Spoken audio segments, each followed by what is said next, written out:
سايبا تاريخك بينكم رمانتين صبحني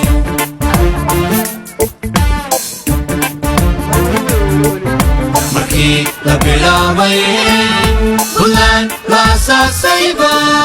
تاريخك بينكم رمانتين صبحني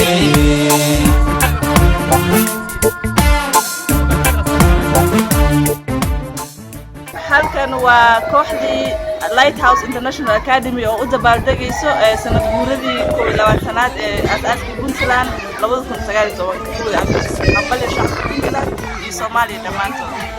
kuna u bararayo balaya una abiqi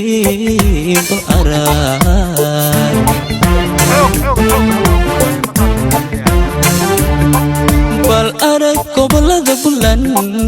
bal arag barwaaqo siday ku tahay bal arag dadkuna u bararayo